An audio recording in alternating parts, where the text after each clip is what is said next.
ஏன்டா இப்ப குடிச்சிட்டு வர நாயே குச்சி குச்சி வேஸ்ட் ஆக போறா. நான் குடிக்கிறதுனா அவளை எதுவும் நினைச்சுக்கிறா நீ? குடியில பத்தி உனக்கு என்ன தெரியும்? குடிக்காத வந்து 1008 நோய் வருது தெரியுமா உனக்கு?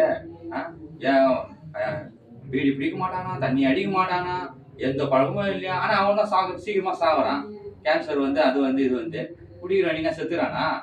எங்கன்னா பாரு குடிக்கிற செத்துறானே, எவனும் சாக மாட்டான். குடிக்கிறது எவ்வளவு சத்து இருக்கு தெரியுமா? டாக்டர் ஆராய்ச்சி பண்ணி சொல்லிக்கிறாரு நம்ம உடம்புல வந்து எப்பவுமே ஆல்கஹால் இருக்கணும் அப்படின்னு.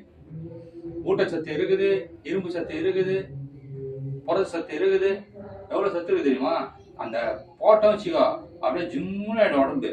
எத்தனை பேர் வந்தாலும் அடிக்கிற அளவுக்கு ஒரு வீரம் வரும் தெரியுமா? அது சாதாரண வருமா? வராது. அது போட்டாதான் வரும் நல்லா. அது மட்டுமா கவர்மெண்ட் என்ன பண்ணுது? பொங்கல் அன்னைக்கு 2000 காசு கொடுக்குதுல்ல, ஒயின் ஷாப் திறந்து வைக்குதுல்ல. ஏன் திறந்து வைக்குது? இந்த காசு வந்து அங்க கரெக்டா அங்க போயிடும். கவர்மெண்ட் எவ்வளவு நாங்க இது